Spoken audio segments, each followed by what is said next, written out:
Assalamualaikum warahmatullahi wabarakatuh. Perkenalkan, nama aku Dea Faradila Ananda, NIM 2010602025.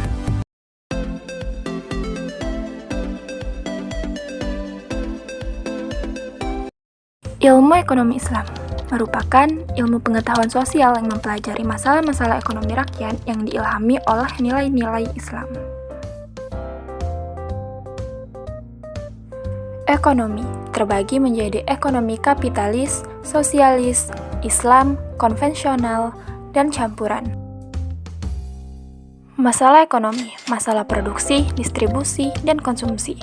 Masalah ekonomi secara umum ialah kemiskinan individual dan kemiskinan negara.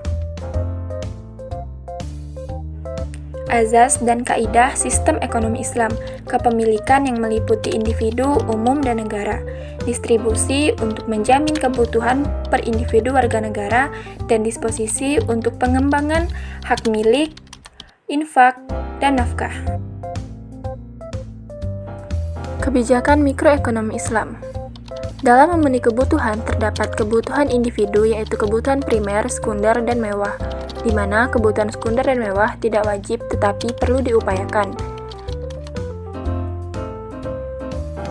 Dan terdapat kebutuhan kelompok yaitu pendidikan, kesehatan, dan keamanan yang wajib dipenuhi oleh negara.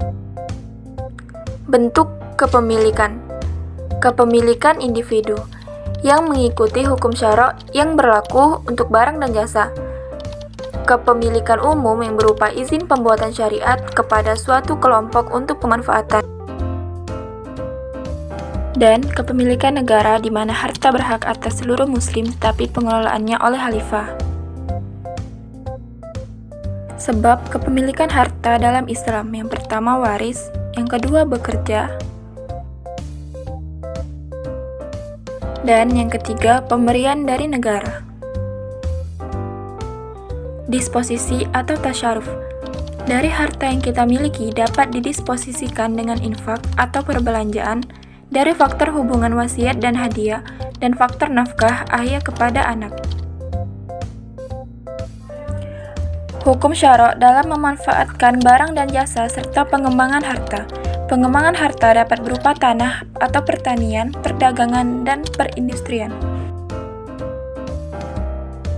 Hukum tanah pertanian. Ekstensifikasi tanah pertanian yaitu pembelian lahan, memagari, menghidupkan tanah mati, dan pemberian negara pada petani. Intensifikasi tanah pertanian yaitu wajib mengelola tanah pertanian dan haram menyewakan tanah pertanian. Hukum perdagangan. Terdapat perdagangan kosmetik dan perdagangan luar negeri. Perdagangan halal yaitu jual beli, salam, istisna, dan syarf.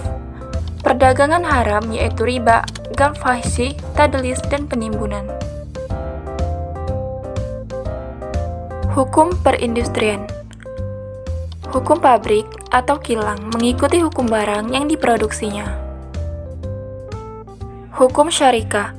Syarikah adalah akad antara dua orang atau lebih yang keduanya sepakat untuk melakukan kerjasama dalam bentuk kekayaan dengan tujuan untuk mencari keuntungan. Hukum syarikah sah apabila kedua belah pihak sepakat melakukan syarikah dalam urusan tertentu dalam objek, akad, barang, dan jasa.